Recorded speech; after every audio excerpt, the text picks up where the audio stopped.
नमस्कार साथियों, मैं मनीष भारती संस्कृति पीसीएस प्लेटफॉर्म पर आप सभी का स्वागत करता हूं। साथियों, जैसा कि आप जानते हैं, हम लोग बिहार के प्रारंभिक परीक्षा बीपीएससी को ध्यान में रखते हुए पिछले एक वर्ष के करंट अफेयर्स का लगातार रिवीजन कर रहे हैं। आज लेक्चर नंबर 39 तक पहुंच चुके हैं।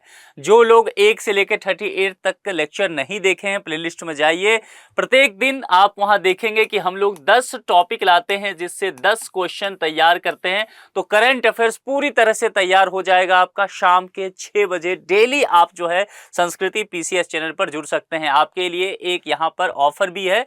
हिंदी दिवस के अवसर पर 75% तक का डिस्काउंट दिया जा रहा है। 13 से 16 सितंबर तक यह वैलिड रहने वाला है। सभी online live pen drive test series और डीएलपी कोर्सेज पर, यहाँ पर यूपीएससी के कोर्सेज आप देख सकते हैं, यहाँ पर पीसीएस के सारे कोर्स देख सकते हैं। बीपीएससी का भी फाउंडेशन कोर्स आपको यहाँ देखने को मिल जाएगा, जिसमें फाउंडेशन कोर्स कहने का मतलब होता है प्रीलिम्स और मेंस, उसकी पूरी पढ़ाई आपको कराई जाएगी। विशेष जानकारी के लिए यहाँ पर कॉन्टैक्ट नंबर दिया गया है 9555 या फिर sanskritIAS.com पर विजिट करके आप विस्तृत जानकारी लेकर के मनचाहे कोर्स में नामांकन करवा सकते हैं। अब सीधे चलते हैं अपने आज के पहले टॉपिक पर, और यहाँ पर देखिए क्या लिखा हुआ है पहले प्रश्न में। हाल ही में 20 मार्च को विश्व गौरैया दिवस मनाया गया है। गौरैया किस राज्य की राजकीय पक्षी है? बीपीएससी में पहले ये पूछा जा चुका है। पीवाईक्यू देखेंगे तो आपको इसमें देखने को मिल जाएगा। ठीक है, अब यहाँ विकल्प में देखिए दिया गया है बिहार, झारखंड, ओडिशा और उत्तर प्रदेश। तो बहुत सारे लोग ये सोच के जाएंगे कि बिहार का एग्जाम है तो संभव है बिहार ही इसका विकल्प हो सकता है। जो लोग भी ये यहाँ पर ये साइकोलॉजी लगाएंगे वो सही हो जाएगा, क्योंकि ये जवाब इसका बिहार ही होगा। गौरैया को लेकर के विशेष तौर पर बिहार में काफी काम किया गया है। राष्ट्रीय स्तर पर भी इसको लेकर के चर्चा हमेशा चलता रहता है कि गौरैया के संरक्षण कैसे उसका किया जाए, इसके प्रति जागरूकता कैसे बढ़ाई जाए। अब यहाँ पर एक बात समझिए कि जो यहाँ पर विश्व गौरैया दिवस है और कहा गया है राज्य की राजकीय पक्षी को लेकर के, तो बिहार की राजकीय पक्षी जो है वह गौरैया है। यहाँ पर एक बात और समझना है, दिल्ली सरकार ने वर्ष 2012 में और बिहार सरकार ने वर्ष 2013 में गौरैया को राजकीय पक्षी घोषित किया था। इसका मतलब एक बात तो समझ में आ गया कि गौरैया जो है केवल बिहार ही नहीं बल्कि दिल्ली की भी क्या है, राजकीय पक्षी है। ध्यान रखना है, तो यह विकल्प में पूछा जा सकता है, तो आपको इसके साथ जाना पड़ेगा। ठीक है, हर वर्ष जो है 20 मार्च को विश्व गौरैया दिवस मनाया जाता है। ठीक है, आप अगर तस्वीर लेना चाहते हैं तो ले सकते हैं, ये जो है पक्षी है। चलिए, इसके संरक्षण के लिए काम किया जाता है। अब दूसरा प्रश्न चलते हैं। IQ एयर द्वारा हालिया जारी विश्व वायु गुणवत्ता रिपोर्ट 2023 की वार्षिक रिपोर्ट के अनुसार बिहार का कौन सा शहर वैश्विक स्तर पर सबसे प्रदूषित है? वैश्विक स्तर पर पूछा गया है, ये ध्यान देना है, भारत के स्तर पर नहीं है। देखिए, स्विस संगठन है क्या, IQ एयर। ठीक है, इसकी जो रिपोर्ट आई है 2023 की विश्व वायु गुणवत्ता रिपोर्ट, इसके मुताबिक बिहार में जो एक डिस्ट्रिक्ट है, मिथिला में पड़ता है, गंगा के किनारे, बेगूसराय है ना, तो बेगूसराय जिला जो है इसको कहा गया है कि ये दुनिया का सबसे प्रदूषित शहर है। ध्यान रखना है, इस रिपोर्ट के मुताबिक बेगूसराय के अगर औसत पीएम की बात करें तो 2.5 सांद्रता और 118.9 माइक्रोग्राम प्रति घन मीटर ये पाया गया है। तो इसलिए बेगूसराय जो है विकल्प के साथ आपको जाना पड़ेगा, सी विकल्प इसका सही जवाब होगा। चलिए अब तीसरे प्रश्न पर चलते हैं। बिहार में कहां खेलो इंडिया विमेन्स स्विमिंग सीरीज 2023 यानी कि राउंड 2 प्रतियोगिता का आयोजन किया गया, जहां बिहार की कात्यायनी सिंह ने 2 रजत पदक हासिल किया था। आप मुझसे पूछेंगे कि सर इसकी इंपॉर्टेंस बताइए, तो मैं कहूंगा ये स्पोर्ट्स से पूछा गया है और 3 स्टार इस पर लगा लीजिए। ठीक है, क्योंकि यहाँ पर जो है बिहार की ही कात्यायनी सिंह के लेकर के बातें किया गया है और 2 जो है रजत पदक लेकर के ये आई हैं। देखो, खेलो इंडिया वुमेन सीरीज 2023 का राउंड 2 जो है, इसके दूसरे दिन पटना में 72 महिला तैराकों ने हिस्सा लिया। कितने? 72 महिला। ठीक है, महिला तैराकों ने इसमें हिस्सा लिया था और इस प्रतियोगिता में पटना की ही है कात्यायनी को 1 गोल्ड और 3 सिल्वर मेडल जीता था। तो यहाँ पर आपसे पूछा गया है कि राउंड 2 कहाँ पर ये हुआ है ना, लोकेशन आपसे ये पूछा गया है। तो आप देखेंगे भागलपुर, नालंदा, वैशाली नहीं, तो राज्य की राजधानी पटना में इसका आयोजन किया गया था। चलिए आगे बढ़ते हैं, चौथा टॉपिक पर चलते हैं। 15 मार्च 2024 को बिहार कैबिनेट विस्तार के बाद बिहार के नए शिक्षा मंत्री कौन बने हैं? देखिए यहाँ पर 4 विकल्प जो आप देख रहे हैं उसमें से देखेंगे तो राजभवन के राजेंद्र मंडपम, चूंकि ये भी पूछा जा सकता है, राजेंद्र मंडपम ध्यान रखिएगा। राज्यपाल अभी कौन से हैं बिहार के? राजेंद्र विश्वनाथ अर्लेकर। इन्होंने 21 नए मंत्रियों को पद और गोपनीयता की शपथ दिलाई। इसमें इसी 21 में से एक है सुनील कुमार, जो भी मंत्री पद की शपथ ली है, और यही जो है बिहार के नई जो है एजुकेशन मिनिस्टर बन के आए हैं।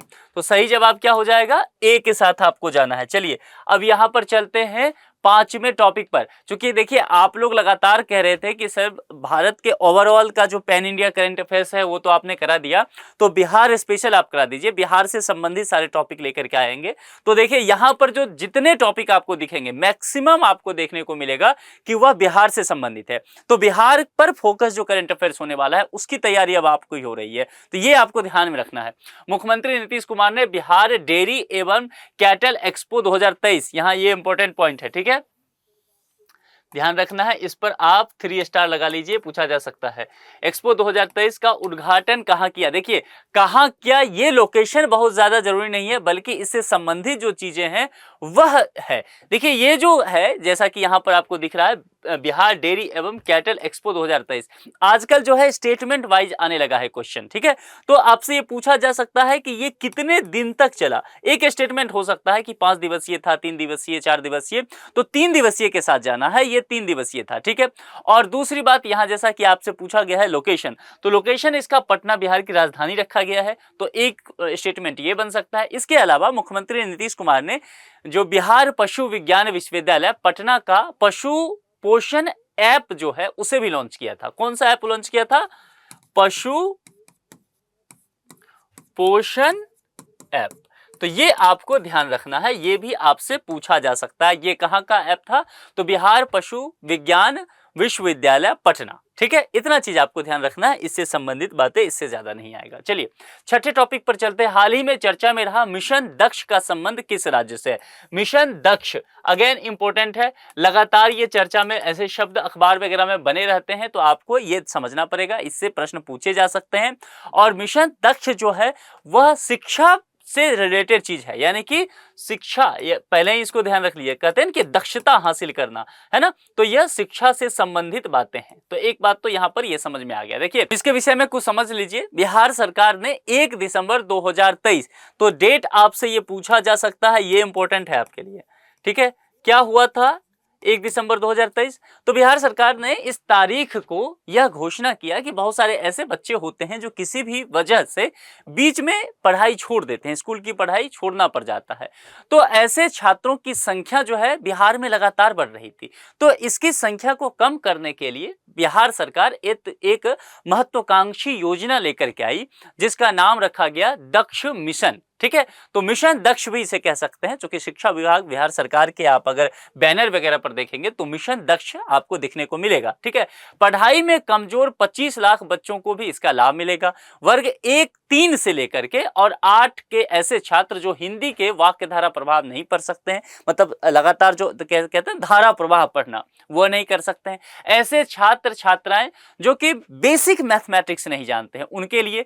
और उसके अलावा अंग्रेजी वर्णमाला की जानकारी जिसे नहीं होता है, उसके बाद जो है ये कब होगा? तो विद्यालय में ही 3 बजे के बाद, है ना। स्कूल में जैसे मान लीजिए 4 बजे तक स्कूल का है, तो 3 बजे के बाद उनके लिए विशेष कक्षाएं ऐसे कमजोर बच्चों के लिए आयोजित किया जाएगा, और स्कूल से जो छोड़ करके जा रहे हैं उसकी भी संख्या इससे कम हो जाएगी।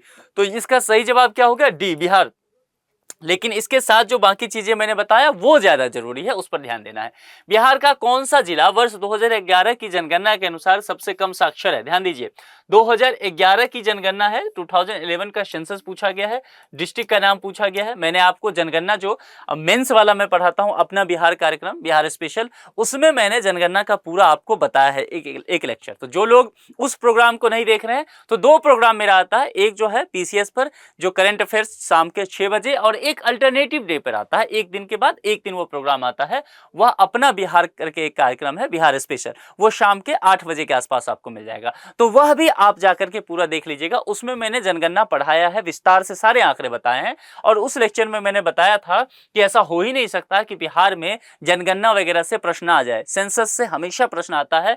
2011 की जनगणना आप पूछेंगे क्यों? क्योंकि देखिए देश में अगर देखेंगे तो हर 10 वर्ष में जनगणना का काम किया जाता है, लेकिन उस हिसाब से 2011 के बाद 2021 में सेंसस होना था, पर यह कोरोना और कुछ तकनीकी वजहों की वजह से नहीं हो पाया। इसलिए अब जो है केंद्रीय गृह मंत्री ने कहा है कि सितंबर 2024 यानी कि इसी महीने से जनगणना का काम शुरू होगा और 2026 के शुरुआती महीने में यानी कि फर्स्ट क्वार्टर कह सकते हैं, उसमें हमें यह जो पूरा सेंसस का आंकड़ा है वो देखने को मिल जाएगा। तो फिलहाल जितने भी चीजें सरकारी काम होता है वह 2011 के सेंसस के अकॉर्डिंग ही होता है, तो ये आपको ध्यान रखना है। इतनी बातें समझ गए। अब यहाँ पूछा गया है कुछ चीजें कि सबसे कम साक्षर लोग कहाँ हैं, मतलब कम पढ़े लिखे, कम पढ़ने पे ध्यान दे रहे हैं। तो देखिए वर्ष 2011 की जनगणना का अगर देखेंगे तो बिहार में एक डिस्ट्रिक्ट है, उसका नाम है पूर्णिया।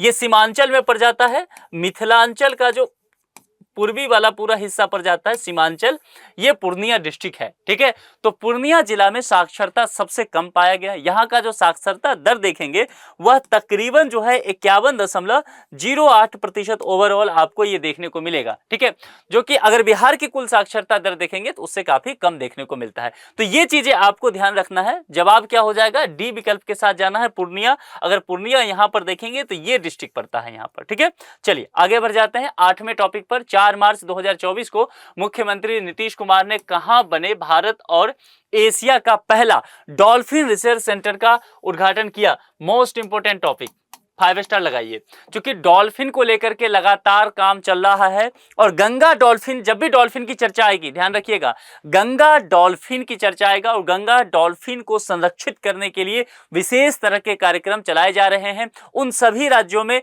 जहां से गंगा नदी गुजरती है और डॉल्फिन की संख्या ज्यादा है। तो गंगा डॉल्फिन का अगर बात देखेंगे तो बिहार में गंगा डॉल्फिन की संख्या ठीक ठाक है। सरकार चाह रही है कि उसको संरक्षित करके रखें, इसीलिए विभिन्न तरह के प्रोजेक्ट चलाए जा रहे हैं। क्योंकि यह देखिए लुप्त प्राणी है, तो लुप्त प्राय जो गंगा नदी डॉल्फिन के संरक्षण पर शोध के लिए भारत का पहला केंद्र जो है, जिसे राष्ट्रीय डॉल्फिन अनुसंधान केंद्र यानी कि एनडीआरसी, अगर ये शॉर्ट में पूछे तो ये ध्यान रखना है एनडीआरसी होगा।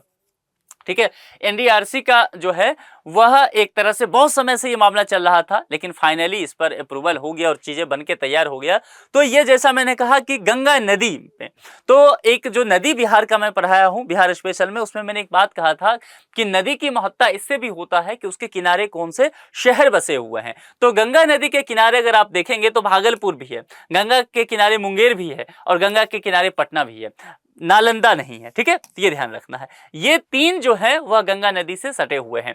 लेकिन यहां पर देखेंगे चूंकि डॉल्फिन की जब चर्चा की जाएगी तो राज्य की राजधानी पटना में यह जो मैं बता रहा हूं एनडीआरसी, इसका उद्घाटन अब कर दिया गया है संस्थान का। ये 4 मार्च 2024 को बिहार के मुख्यमंत्री नीतीश कुमार ने ये किया था। इसीलिए ये महत्वपूर्ण टॉपिक है, फिर से बता रहा हूं, इसको अच्छे से तैयार कर लीजिए, याद रहना ही रहना चाहिए, यहां से प्रश्न बनने की पूरी संभावना बनी रहेगी।